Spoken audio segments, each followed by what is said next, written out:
Good morning, everybody. Welcome to Sustaining and Expanding Your Memory Lab. This is our last webinar in our series of 8 webinars, specifically put together to help build and strengthen a network of memory labs in California and help support those of you who received a CopyCat grant this year, thanks to the State Library.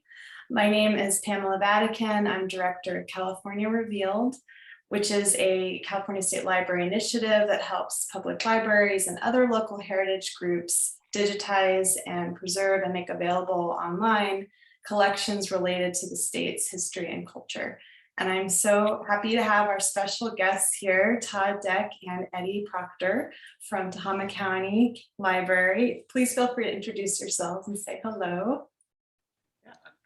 I'm Eddie Proctor. I'm a library clerk here at the library, and I'm a library science student at San Jose State. And I'm Todd. I'm the county librarian for the Tehama County Library. Tehama, but tomato, that's okay. Right. Okay, good. Okay, sorry about that. That happens all the time. Okay. Okay. I did want to point out, here's our series, and feel free to check website californiarevealed.org/memory labs for recordings of everything we've done. All the slides are up there, along with various resources pointing to the CopyCat grant toolkit. And this series is based on the Memory Lab Network's deep dive that the project manager Siobhan Hagan put together.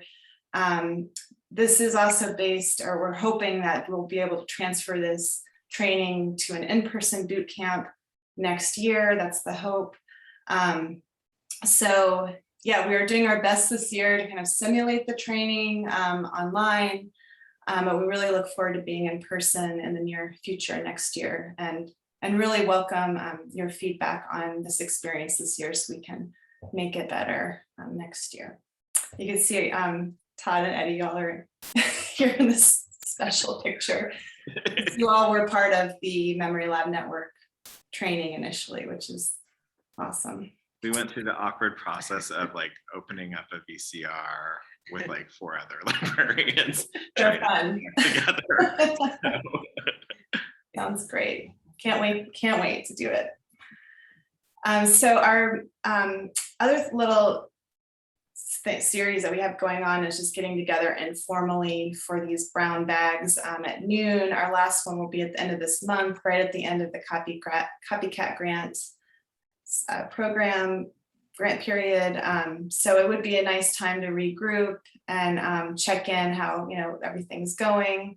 Really, we can talk about anything you want, and then of course we'll inform the series moving forward. And it's just nice to meet each other and say hi and chat. Okay. Welcome, Todd and Eddie. Really glad that y'all are here. So I'm going to let you take it away and just let me know when you need me to change the slides. Well, I think the first thing that we would start with is that we started this project as a CopyCat grant, but before joining the Memory Lab Network. So we first called our RetroTech lab, but we since joined the Memory Lab Network. So we may refer to it as the RetroTech Lab or the Memory Lab. It's the same thing. We don't want to confuse y'all. But yeah, next slide, please. And we've already been introduced, but there we are. Yeah, next slide.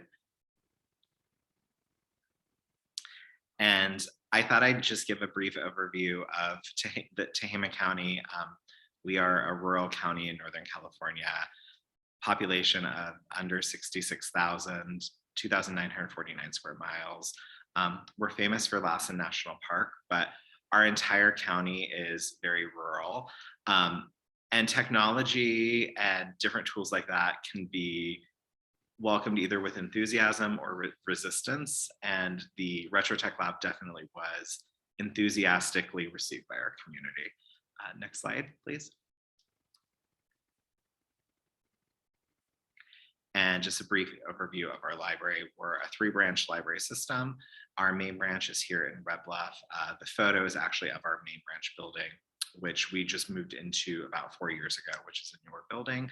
And then we also have a mid-sized branch in Corning and a smaller branch in Los Molinos.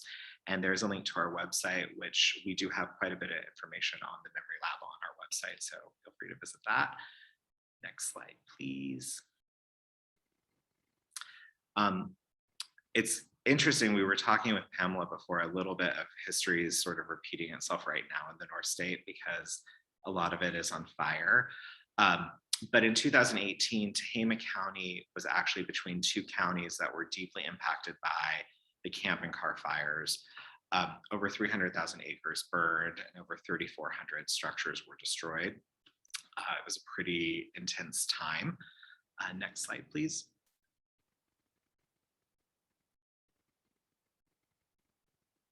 And so during August to December of 2018, we worked with a lot of fire evacuees.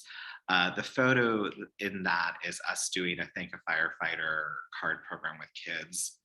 And during that time, it was really interesting working with evacuees because they had all lost everything and they had such gratitude for being okay.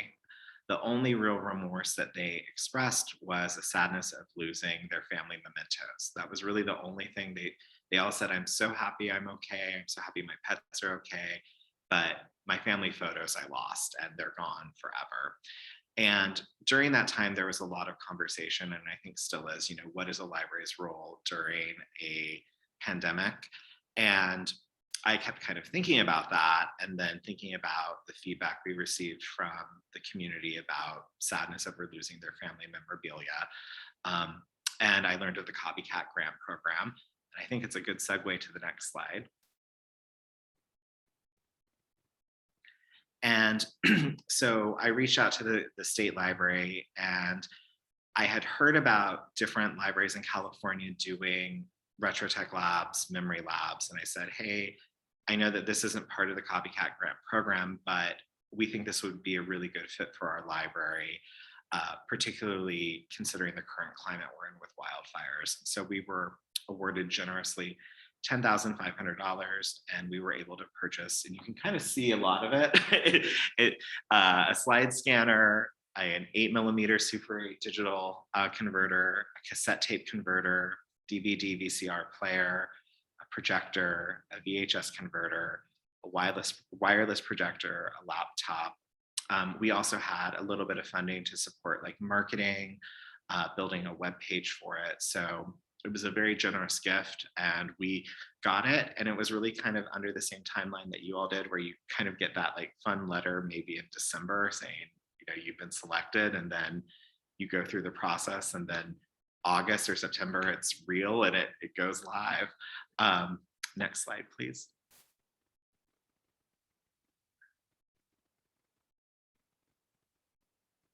Okay, so the Memory Lab from July of 2019, which is when we went live with it, to March of 2020, we started really off as a drop-off service. And what that meant is people would bring in their box of stuff. You will be familiar very well with the box of stuff coming up. It's very, very much a real thing. And we converted their stuff for them. We did over 2,000 photos, 100 Super 8, 8mm films, 2,500 slides, and 500 VHS tapes, which how many hours of VHS is that? About 2 hours each on each of the tape. Okay, so a lot of VHS tapes were converted. Hours. Yeah, thousands of hours. But during that time, because we had such a tight time frame, we realized that we were kind of flying blind a little bit. We didn't really have a community to reach out to about just like questions we could ask, or folks to talk to about what was working for them or not. And that was around the time that I learned of the Memory Lab Network program. Next slide, please. And so we applied to the Memory Lab Network, and we were asked to be part of the second cohort, which was very exciting because we learned all of a sudden that we would be working with other librarians. You saw the photo earlier of Eddie and I kind of, digging into a VCR and repairing it. And that was really a great experience. We traveled to Washington, D.C. for the extensive boot camp. We got to see, a memory lab, a true DIY memory lab in process in a big urban library. We got to meet Library of Congress digital archivists, which was really fascinating. Tour the African American History Museum and see the work that they were doing for digital preservation. So it really did change our whole kind of outlook on what a memory lab could do, where we realized that although doing these projects was important, we really did need to push the DIY and teach folks how to do the project themselves. So we flew back from DC in late January 2020 with a ton of ideas. We were so stoked. And the next slide, please. And then, like many of you, March of 2020, COVID came and our library closed. We were not able to operate or use the RetroTech Lab or really take on any projects. However, that did create a positive change for the RetroTech Lab. It allowed us to evaluate what was working, what was not working. It allowed Eddie to catch up on a lot of projects. We had a huge backlog of boxes of people's stuff that need to be digitized. So it really was, although a hard time, it ultimately was a gift for us to kind of transition to a true memory lab versus our RetroTech Lab of taking on lots and lots of projects. It really helped. Yeah. Next slide, please. And then the COVID year, not being allowed to use, we were able to catch up on projects, of course. The other thing we were able to kind of finesse was the idea of the stuff that we were digitizing. We also wanted to help tell that story to get the word out to the community about this service. So we did YouTube videos, we did Facebook trivia. We really worked on how can we share digital preservation in a mindful way to the community. And next slide, please. Okay, so in June of this year, we reopened the RetroTech Lab, and Eddie, you had bookings into September, I think within the first week or so of reopening. It is a very popular service in our community. We had a big change where patrons are not allowed to leave their media with us anymore. They come in and they do the work and we work with them. We moved completely to an appointment-only based system, which people really appreciate. Before that, it was more of a drop-in model. And we teach them how to complete their projects, which is really exciting to see. So we're slowly, as COVID continues to change, we will too. But the RetroTech Lab was one of the, I think out of all the stuff the library does aside from story time, this was the one project that people really did ask us about consistently, like when can we start working on our projects again? So next slide, please. Okay, so Eddie has the true boots on the ground of running a RetroTech Lab on a daily, weekly, hourly basis.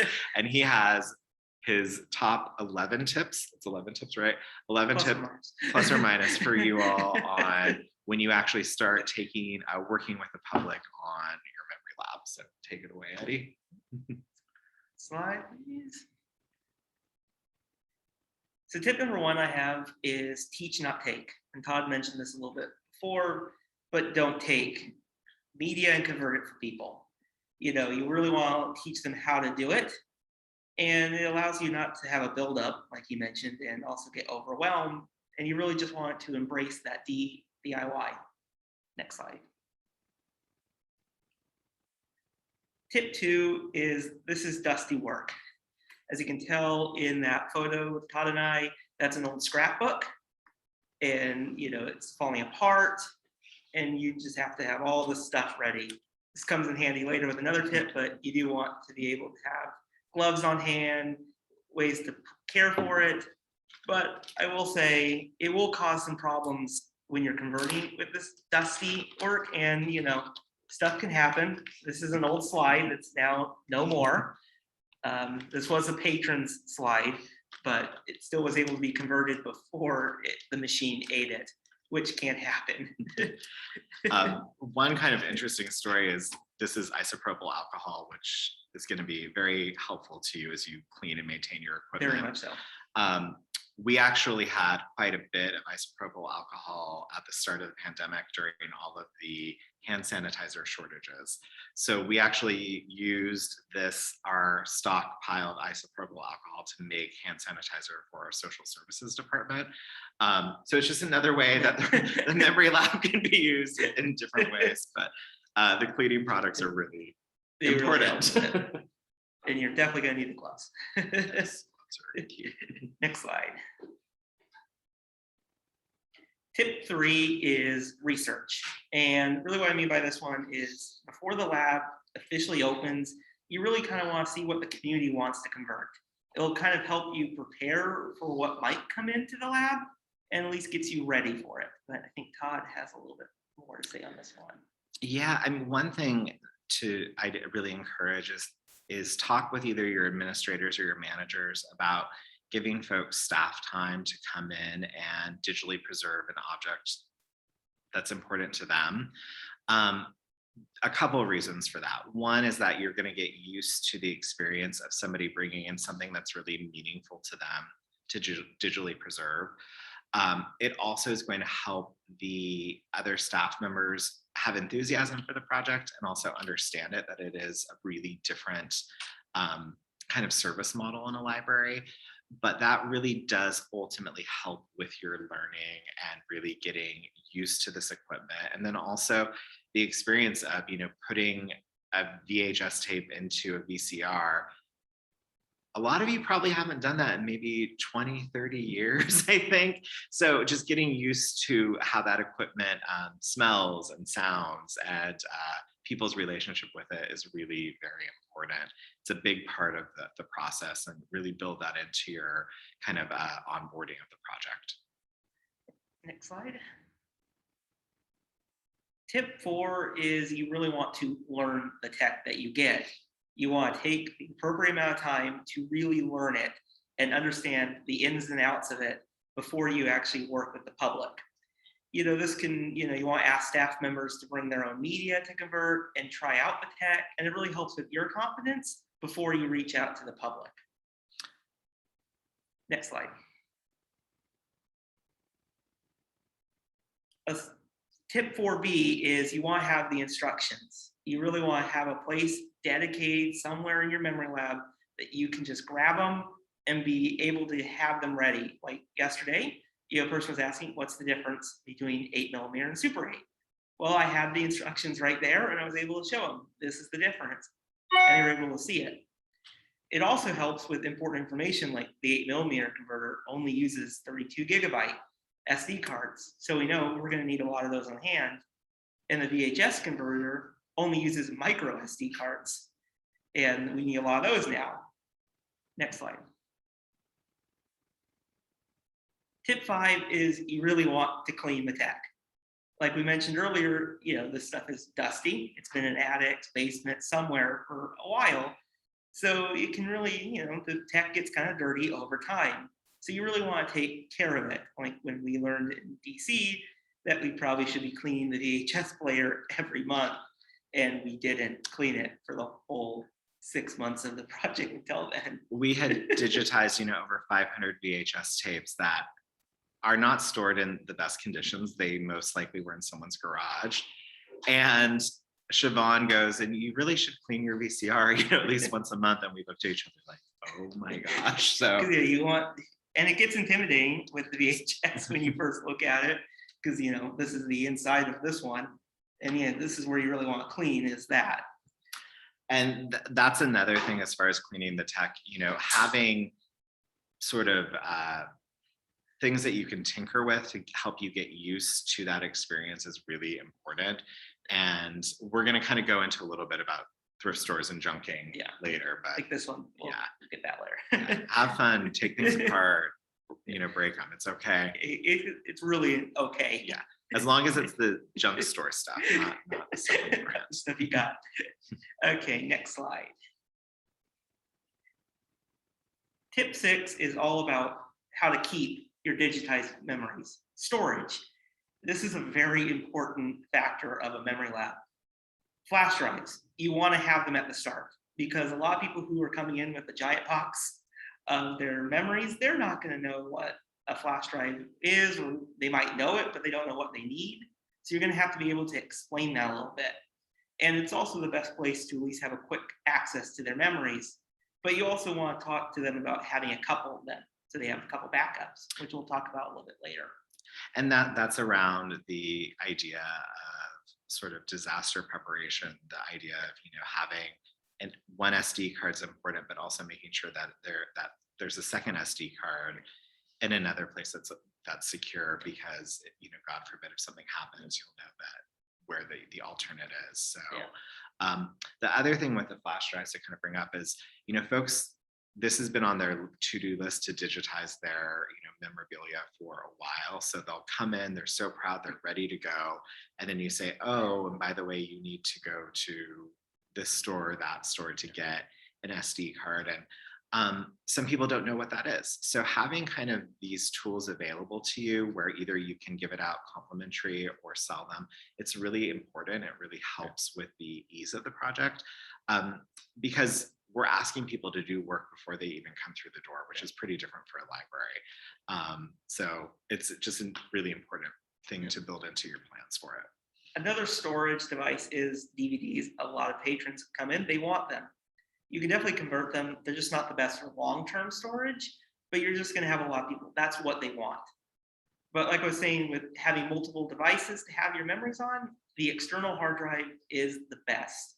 And I would really encourage talking to people who come in that this is great as your centralized location for all your memories. And it just really helps. And also what I do with flash drives, since they don't really understand which ones to buy, I printed out little pieces of paper from Walmart, and I hand it to them. Like, here's this, go to the store, you have this, and you can ask them about it. And it really helps them know that they're going to buy the right one. Next slide.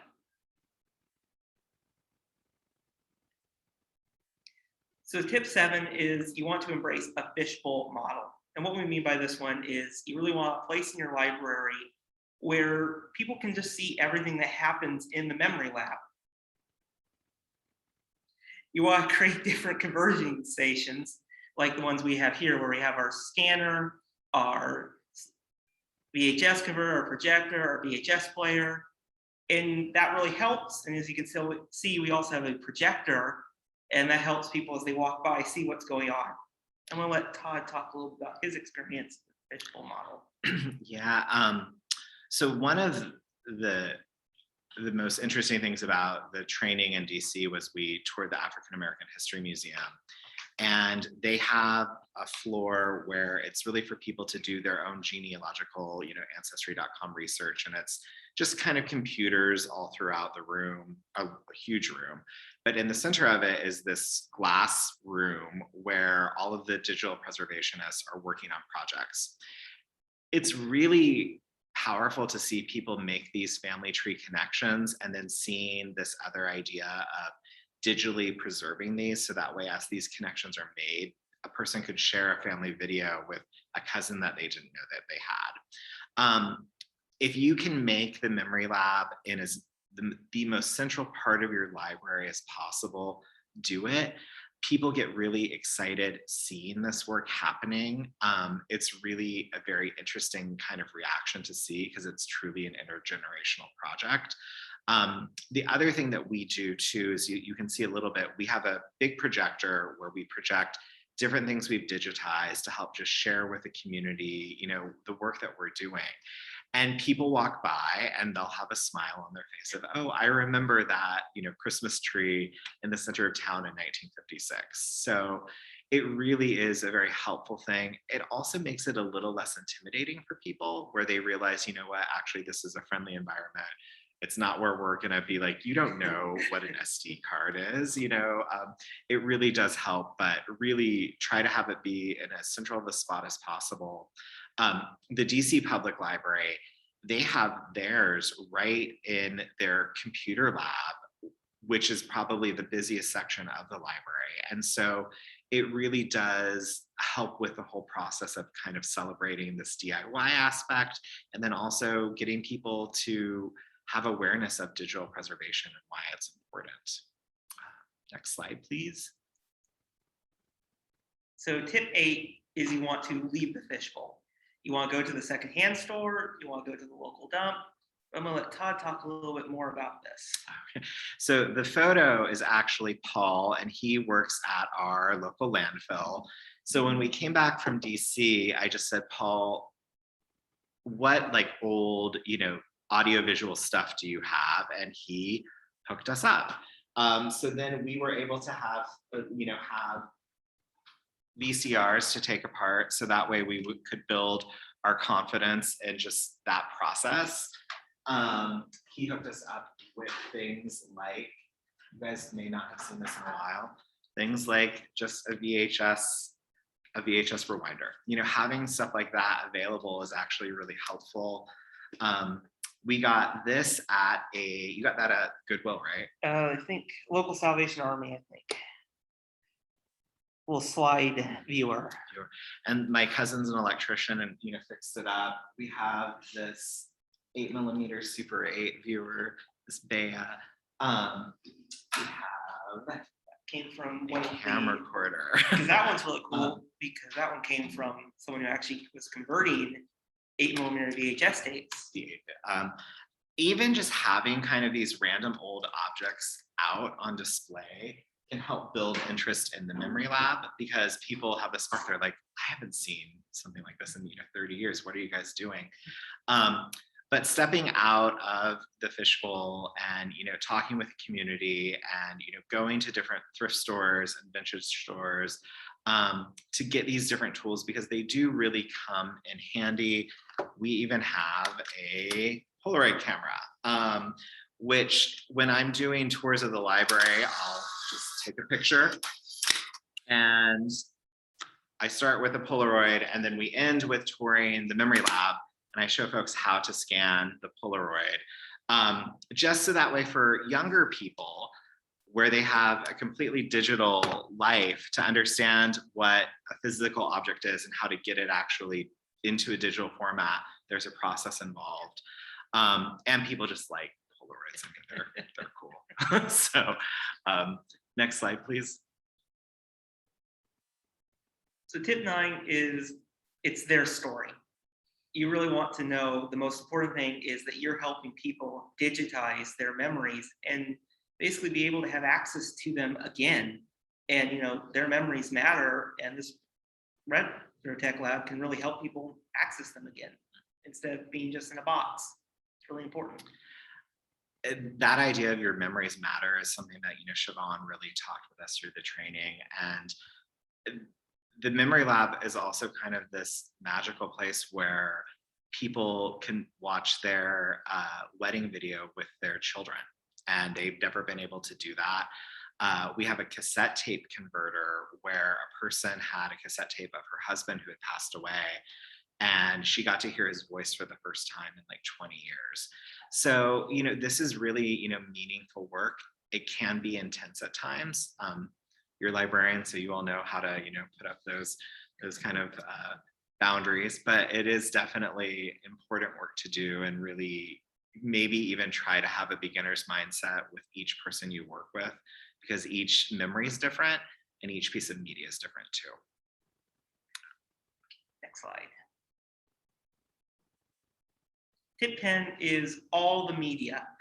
And what we mean by this one is, at the start, you'll get people bringing in all types of media. They might not even know what they are. So you really want to know the differences to help people convert them. Like, do they have an 8mm? Do they have a Super 8? Do they have a VHS-C or the high 8 VHS tapes? They're going to need to know that each of these is different. And even like slides, there's a lot of different slides. Todd's seen them. There's even the same slide, but different cases, and just so much different types. And this is where this comes in handy a lot of the times. It's the idea of the assessment beforehand, because it is a common thing where someone will come in with a box and they're like, it was my grandma's and it's a family heirloom and it's really important. I have no clue what's in the box, but I want to digitize everything. Yep. And so, having opportunities for folks to do an assessment and say, that was important to my grandma, but is it important to, me? I don't know. And so, making sure before you start the process of actually digitally preserving it, also giving them the opportunity to assess it and know what is actually on this media is really important too.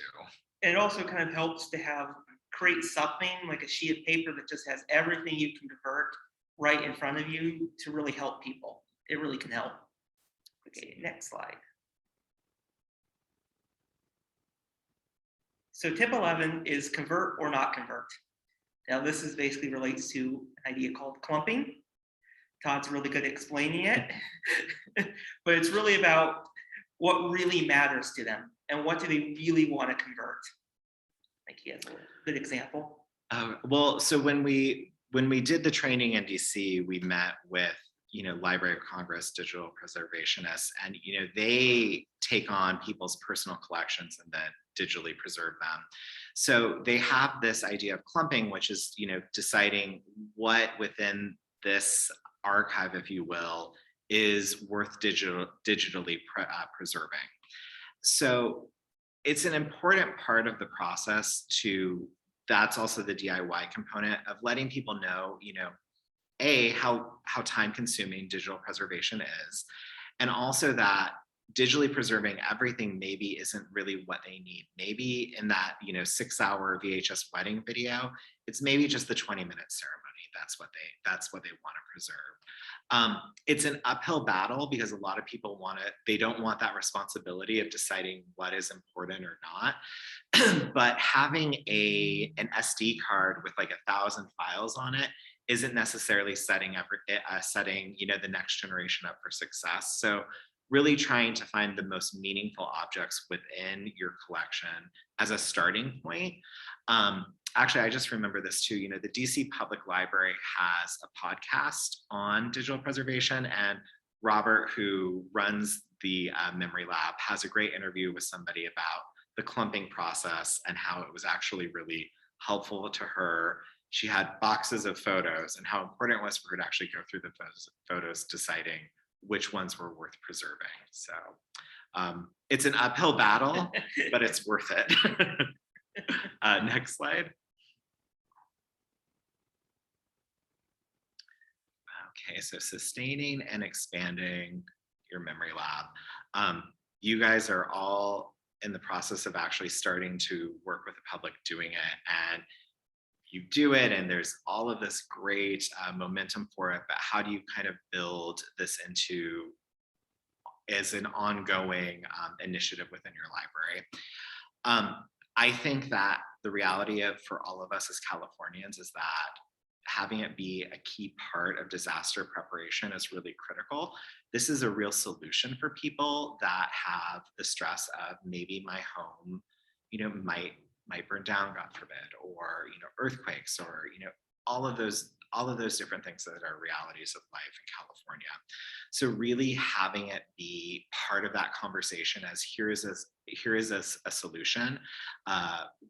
We are all recommended now to have a grab bag ready to go with all of your important stuff. So really having the memory lab be a solution for that is really important. Another thing that happens is that this is a real solution. People are very passionate about this work, and people want to be generous with you for the work that you're doing, because it's a very common thing that you do this for free. So have a wish list ready for stuff that you might need. The cleaning products and the SD cards and all of those things that just help the memory lab be meaningful and run successfully is really important. Another thing that didn't make the list is just making sure that your administrators or managers know that this work is time consuming. It is a very different model from a lot of library programs that are attendance based. This is a very one-on-one type of project. So really making sure that there is time allotted for you to actually work with the public, and then also help share that story out again to your broader community, which is kind of the idea of share this consistently. Like always, talk about this with the community. We had postcards made that we handed out to everybody about it. You may not be able to take your memory lab out to the community because of the nature of the equipment, but you can still take a box of old media very easily and do a presentation and say, how many of you have one of these, and talk about the memory lab. People get really excited about it. I was even in a meeting with our auditor who, controls kind of all the finances within our county. And he always kind of just does this, and, okay, talk about the library, Todd. But I talk about the memory lab and he lights up and is now like, oh, I have like an old cassette tape. And, he's excited about the library because it's something that is, meaningful to him in a different way. So really, share it constantly because it's a really, really cool tool. The other thing too about digital preservation, this is a project that the library just completed. It's actually with the printer right now. It's called Hidden Heroes of Tehama County, and it's based off a project that LA County did, which is sharing different stories from your community from the lens of equity, diversity, and inclusion. And so this is a digitized photo of Alvin Aaron Coffey Sr., who he was from Tehama County. He was born a slave, and he started the first school for African-American children in California. At the back of the book, we have, preserve your memories, come to the memory lab, because we think that by giving people the opportunity to digitally preserve their memories and share it, we're going to be able to look at history in a much more equitable way, hopefully. So that's definitely a big part of it as a value within your organization. If you're part of the conversations about like your mission, vision, value, I think building in preservation is a really important thing to do. And then the other thing is just, be kind to yourselves, take your time with this. We opened the Memory Lab in early July, and we, were on the front page of the newspaper, Facebook, flyers, everything. And we opened the doors and no one came. Not a soul came our first day. I think my dad came. And then the second day, another person came in. And then the third day, another person came in. And then by like the second or third week, we couldn't fit everybody in. Take your time though, because it is a slow but steady build, and you're going to have a blast working with people. It's really just a beautiful thing to see, and you're just going to have an awesome experience doing this. Next slide, please. Okay, do you guys have any questions for us? How many Zooms have you sat through as part of the training? Probably all the questions have been answered, but we're, here. Well, yeah, feel free. I was thinking maybe I could, if people feel comfortable, like I'm turning on your mics. You can mute yourself, of course, but please feel free to ask anything, say hello. We'll kind of show you a little bit just of where the memory lab is so you guys can see the smile already. But, when we say fishbowl, it really is a fishbowl. This is where we do it. It's central spot in the library. And that cabinet was filled. That all behind us is storage, right? Yeah. And it was filled with people's projects. It was just filled with stuff we were digitizing. That cabinet, cabinet. Because we thought we were doing everything right, where we're like, oh, we'll take your box and digitize it. And then when we joined the memory lab, we learned actually, no, we need to teach folks how to do it. Can I ask, oh, go ahead, Olivia, sorry. Sorry, I have a quick question. Do you, I'm not sure if you covered this, do you have a waiver or anything that you have people sign in case something like goes horribly wrong? We do have a waiver that was built into it. We also, part of the waiver we have where folks are okay if we share images that they've digitally preserved, so that's part of it too. The other thing we do is our RetroTech webpage. We have an appointment-based system where they part of it, they sign off saying, I agree to this, which we'd be happy to send off to you guys. Just send us an email and we can share it with you. It's a pretty simple form, but we do, because the other thing that can happen with the RetroTech Lab and like our slide scanner, I don't think you guys with the grant got a slide scanner, which is probably a good thing. I think we spent around $3,500 on it. But the slide scanner, do you want to grab it? Yeah, and this should be and that's this the is liability. the slide scanner, the one, the $3,500 one that we don't really use as much as we should. You would load these slides in, right? And people would bring in, boxes of thousands of slides, right? And there were so many different formats of how they were held. Some were glass, some were like the standard Kodak, but they all were degrading, and you would load them into these machines. And even by simply loading them into the machines, they would get clogged and caught up and make really not great noises. And so, you do want to let people know that, you are working with this old media. You're going to do the best that you can, but, things can happen. And that's an important kind of part of the process of talking to people, because stuff does happen. We had an 8mm Super 8 kind of blow up almost, Yep. So it can happen. Thank you. You're welcome. We have, we'll put together a list of resources for you all based on whatever you all want to share with everybody. That'd be great. And then I'll email everybody the different links.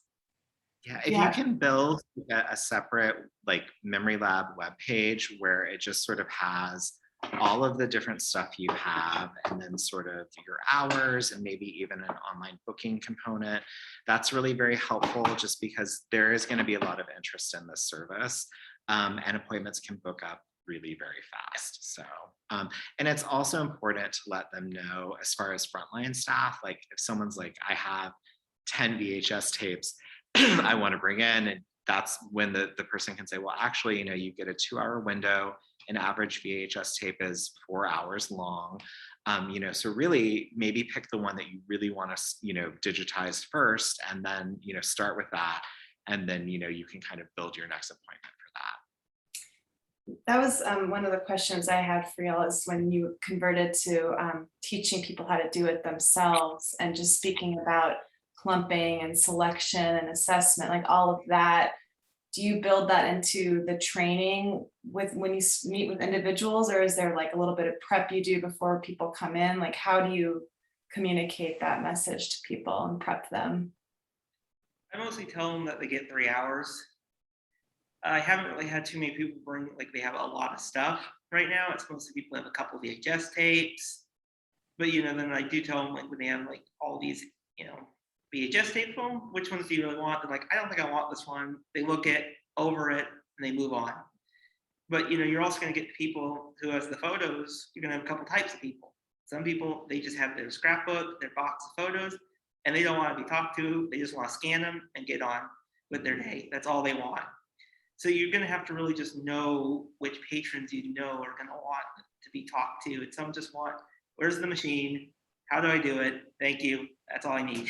Yeah. That's all they want sometimes. You just never know. And the thing that's interesting with it too for this library is this is the first time that we've actually been able to get older communities to engage with technology. And so you may be, showing a person the scanning a photo process, and maybe they've never even been around a laptop computer before. So you really do have to, build in your time to kind of go through that whole process for them. So. May I ask us to follow up with your appointment system? Do you all ask people what they want to come in with? Like, do you ask them what formats, and then kind of get a sense of the scale?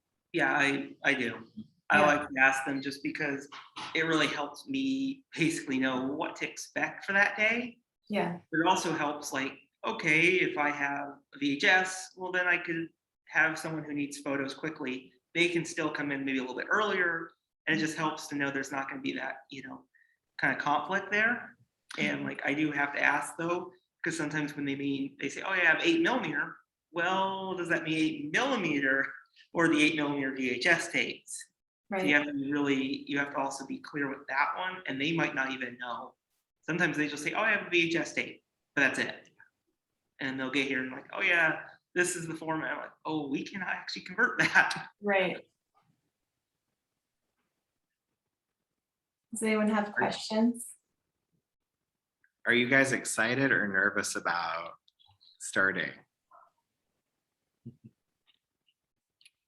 You can answer in the chat, it's okay.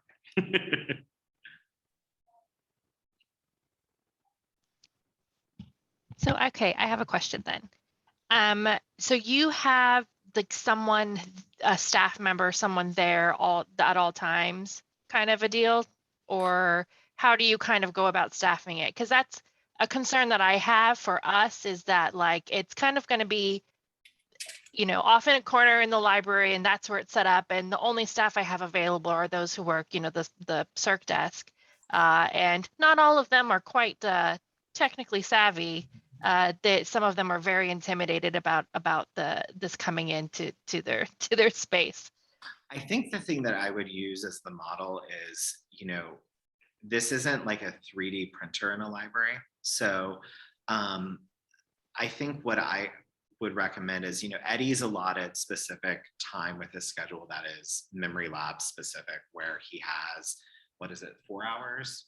Yeah, 4 hours, 3 for converting. 3 for converting, so twice a week where it's memory lab work focus. So I think that in order for it to be successful, you really should try to allot some time to really have carved out specifically for these projects. The other thing that may surprise you, though, if you do give the staff that maybe have the most resistance to it the opportunity to actually come in and on work time digitally preserve something, it's going to help ease a lot of that and actually build some enthusiasm for it. But you do, you know, this is a big investment. It's a big investment, you know, in your library and your community, and really, you know, I know it's hard because everyone's so, you know, we're all stretched so thin, but really having that specific time built in really is going to make a big difference in it being an ongoing supported thing, and not just, you know, some technology that's kind of in a corner and, you know, no one really knows how to do it. So that's really an important part of it. And really, once people see other people doing it, it's just going to keep building and the need's going to keep growing. And it's exciting to do. Yeah, I wish we didn't have to put it in a corner, but that's where we have outlets. So And Janae, you're in Butte County, right? yes. You know, really, anytime you want to come by and see ours, I mean, we're like an hour away. Happy to show you. But you know, the other thing too is like from, you know, Board of Supervisors, different, you know, elected officials. This is a project that is very exciting to them. So really, you know, show it off as much as you can in as many different ways as you can. Mm-hmm. Yeah, thank you.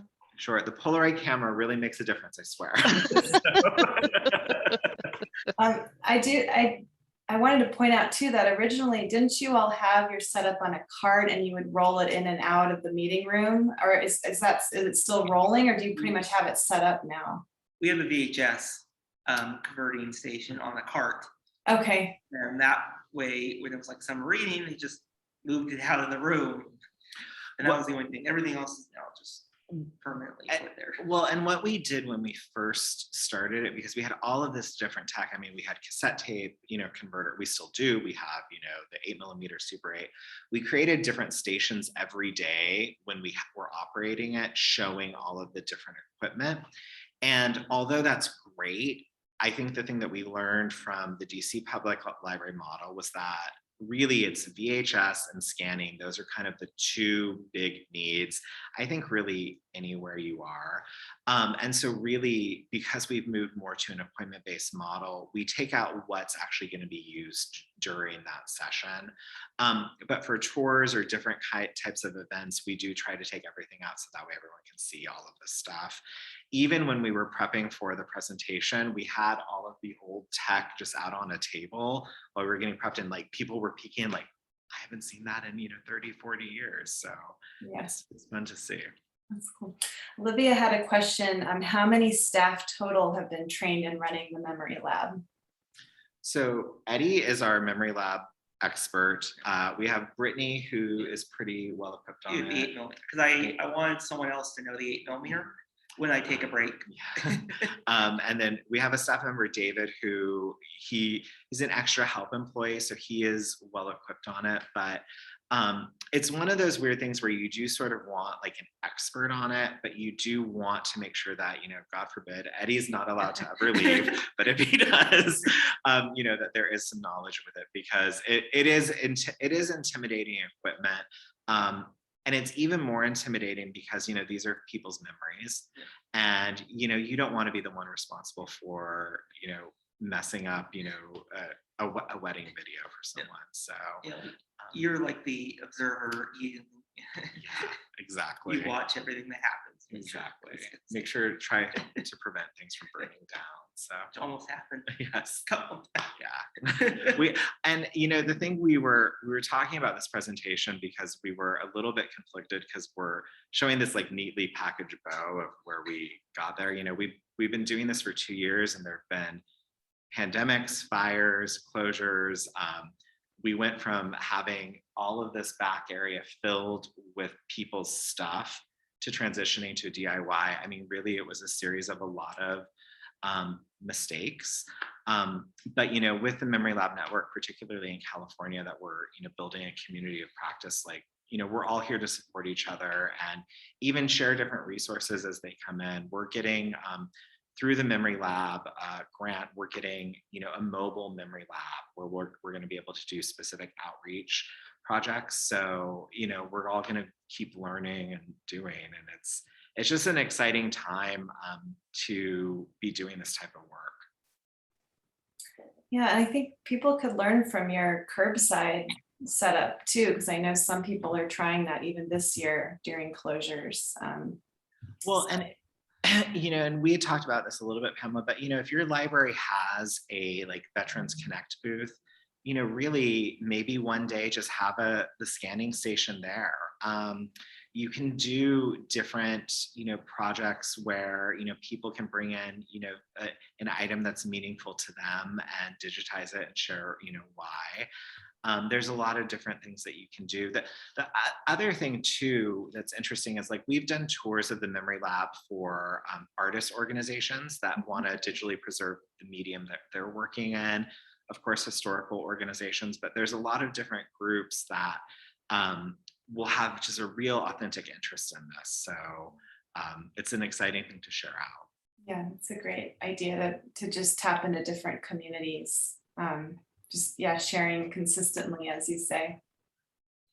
And, you know, especially from, you know, the lens of just equity and social justice, you know, if we start providing these tools to share these stories, hopefully we're going to be able to share, you know, a more equitable narrative of the history of our communities. And so it is important work, and you guys are just going to have the best time help sharing it. And like with the Hidden Heroes project, that's kind of a cool thing because it's a thing now that I don't think we would necessarily would have pursued if we hadn't been doing this type of work. So Is that handout available electronically? Like, is that something we could link to after the webinar?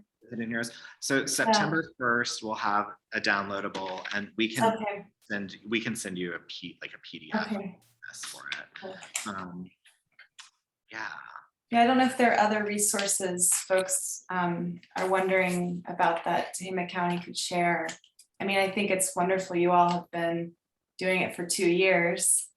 You know, it's a lot of experience, and it's been a very tumultuous 2 years. So there's a lot we can learn from you. So thank you. I mean, we've sent equipment back to the manufacturer, like, so, I mean, we've done that. So That's a process. Yeah, I mean, Yeah. have you guys received all of the equipment? Or I mean, is that in your possession now?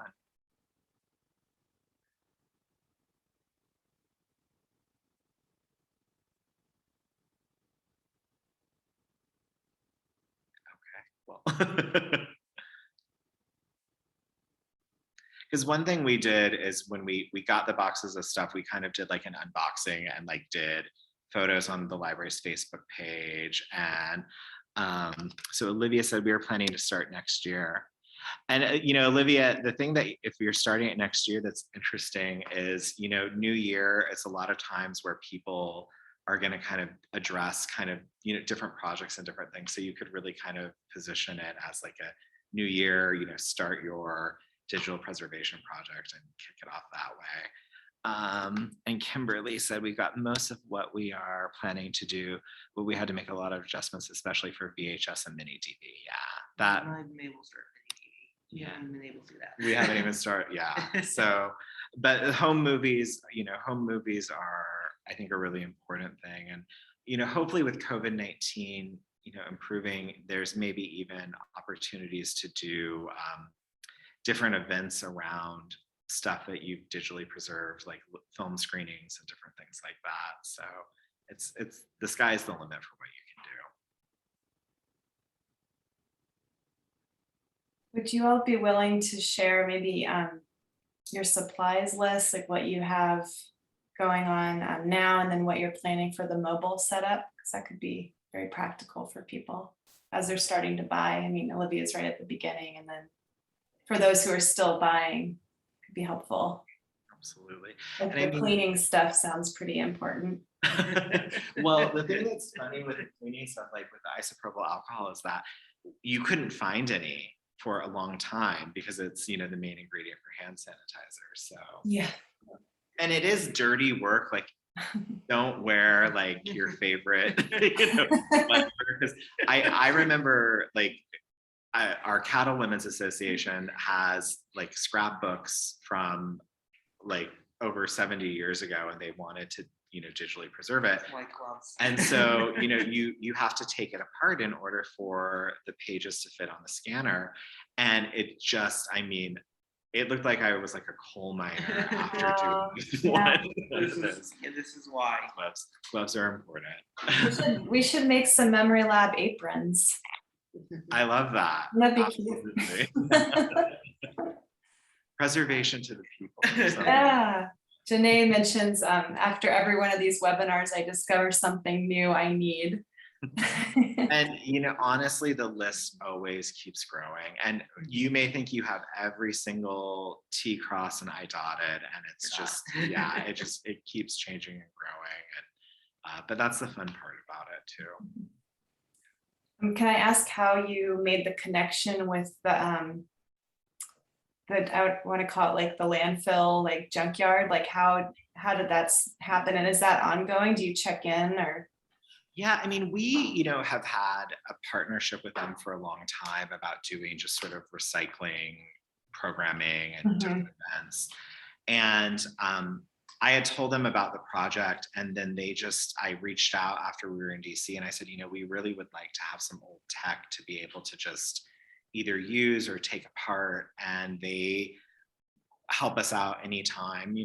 They even had like an old like Apple computer, so we did kind of a take apart a computer, put it back together event.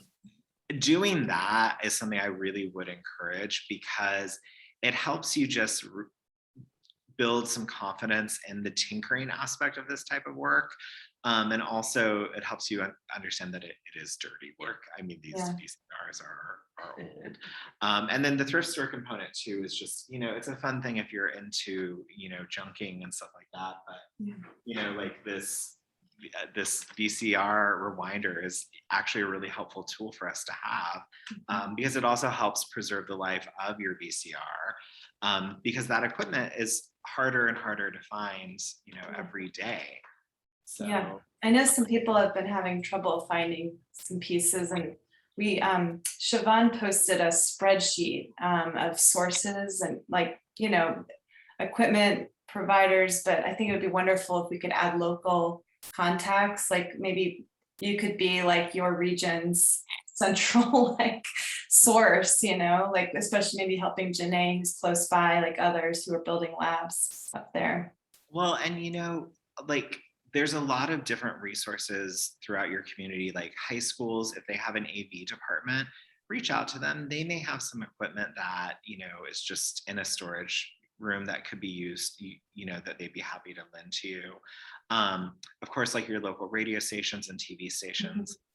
And they're all excited about this project. I mean, this is equipment that they, work with and are passionate about. But, send them an email, give them a call, and you'll be surprised about A, the generosity, but B, also just the enthusiasm for this type of work, because it's a very common thing that somebody has, something that they want to digitally preserve and share. So.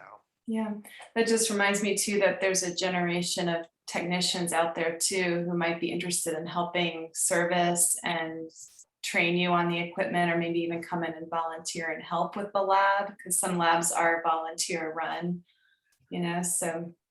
Well, and there's also the interesting thing too, because with the bigger projects, it's also talking about like tagging and how do you make these files accessible for people. If you're digitizing, one scrapbook can end up being 500 files, and so you want to make sure that that's, accessible and that it makes sense for, the next generation. So it's really interesting work. Yes. Yeah, we didn't really touch on the intake part, but yeah, I am curious, like what kind of description you ask people to supply, and if that ends up going into like a spreadsheet, like do you inventory the files in the end? Or I'm just putting you on the spot with this question, but We really curious. haven't done that type of, Yeah. we haven't had the opportunity with the Cattle Women's Association. I talked with them about, scanning these is great, but it's not going to be helping. It's not going to be a solution because, in 20 years, this SD card without any, meaningful information on it, it's not going to be helpful to them.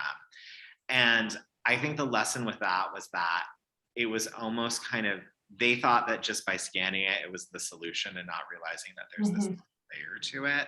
So I think that's something that we do need to think about going forward.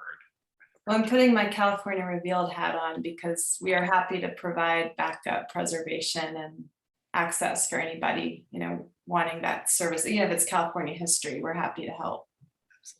And, another thing, Janae, to think about too, as far as with different, folks and community members, is like to do a VHS tape, that process takes, really the length of the tape. And so maybe if there's like our janitor, he videotaped every single football game his sons attended. He was the dad with the camcorder and recorded the whole thing. And so he was like, here are my tapes. I really would like to, digitize them. And so we just had a constant loop of digitizing those playing throughout the library. So that can be a helpful way to kind of build that skill set with other team members, just to have some, stuff maybe around your library or from, trusted community members to just kind of do that on a regular basis, and to help build excitement about the project too. Helps a lot.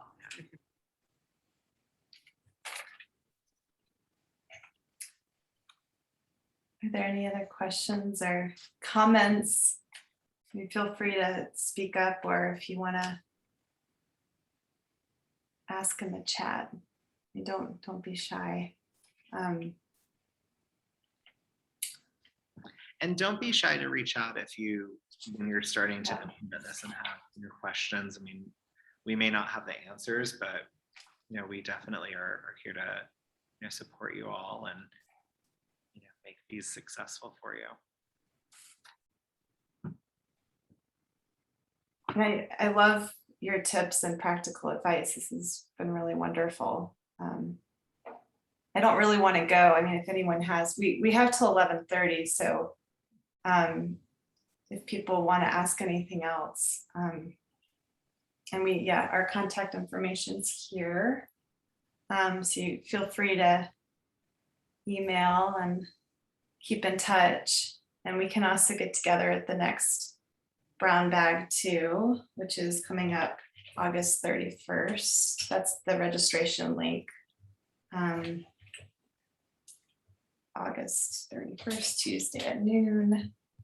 I don't know if there's anything else you all want to say, or.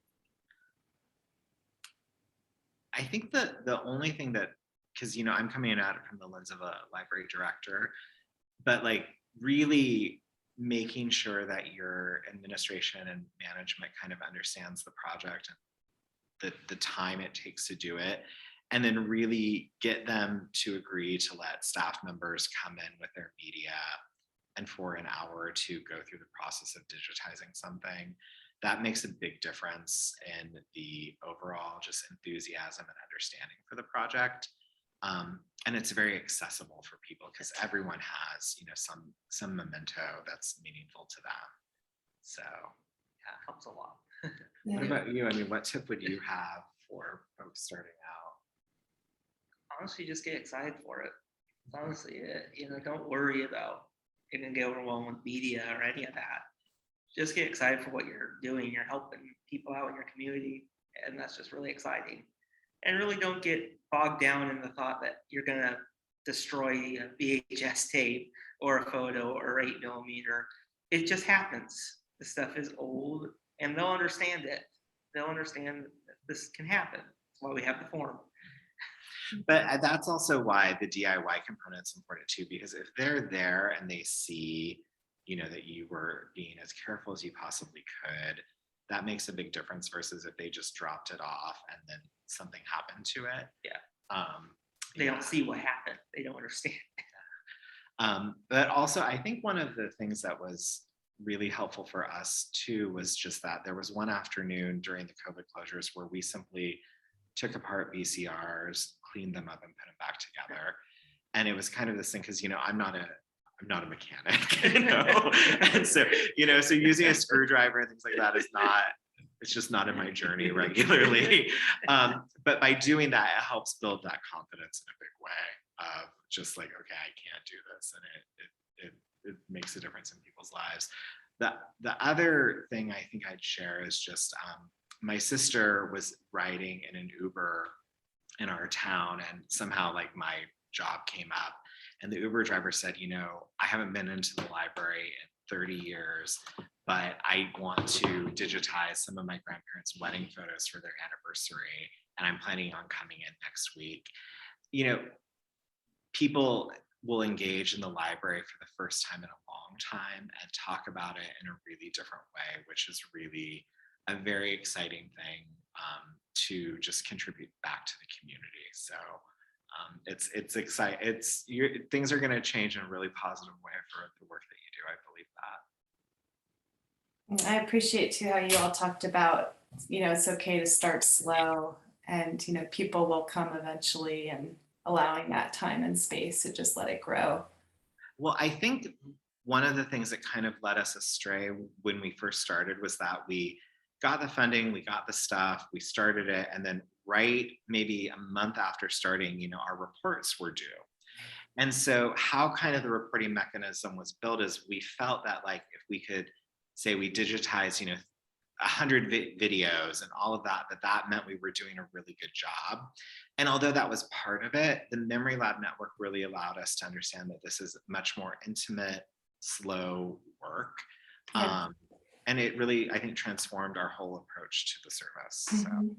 Yeah, I think that's really great feedback for the toolkit too. And for those of you who are part of the CopyCat grant cohort, like I think we do need to retool the kit so that it's a little bit more practical in that way, where it's like, let's recognize, well, what can you really do in a year?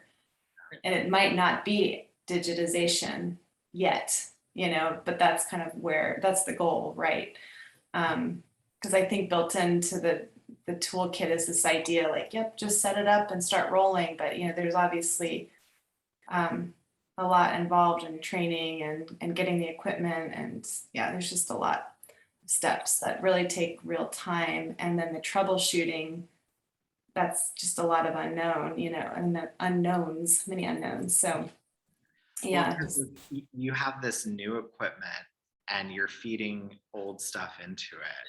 And so it's almost like you kind of have to build that into the work. And that was a surprise. That was, you know, a surprise. Like it's, you know, these memories have been in a closet or a garage for a long time. And now we're opening up the box and, you know, inside. So, yeah, like allowing that element of surprise, you know, too. Yeah, just yeah, takes time. Surprises take time too.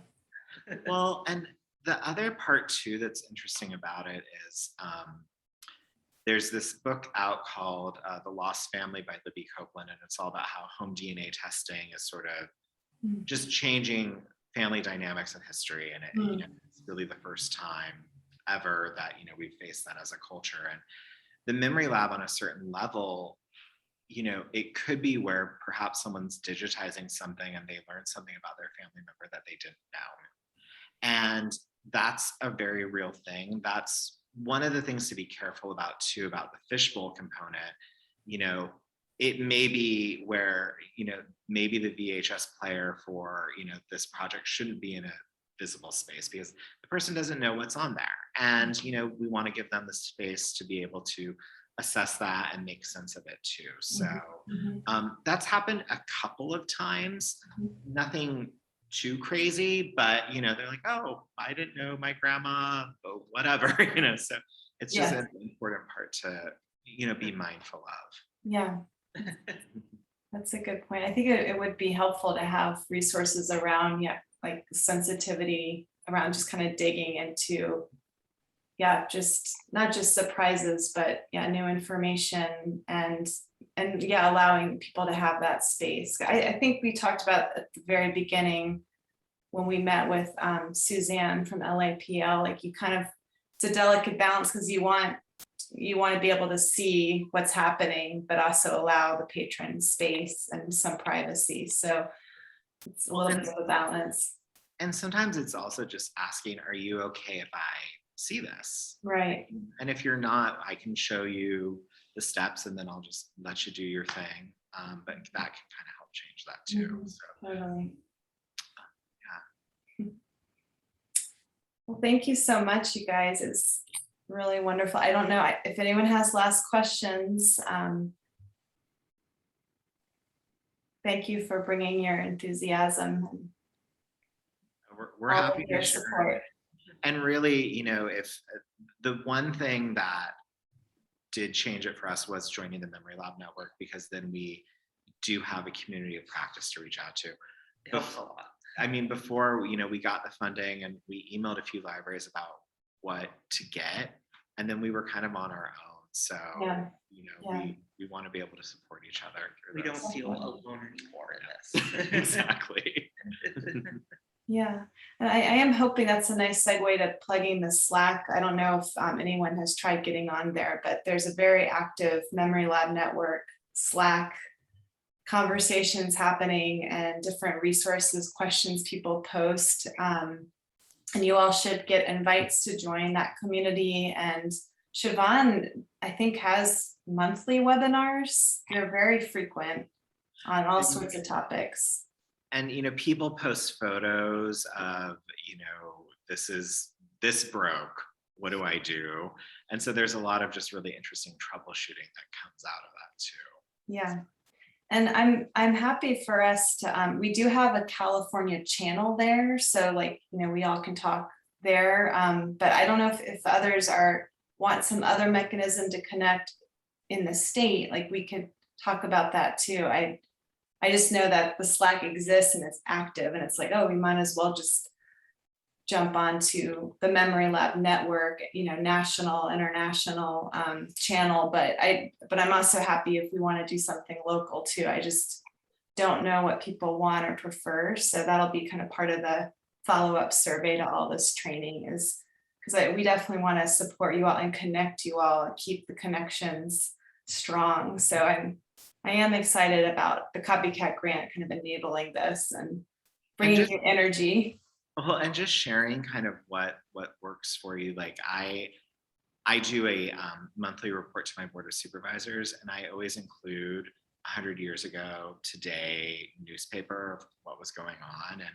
And, you know, I'm sure all of you guys are doing different things that help share kind of this initiative and, you know, can help us all, you know, get people excited about doing it.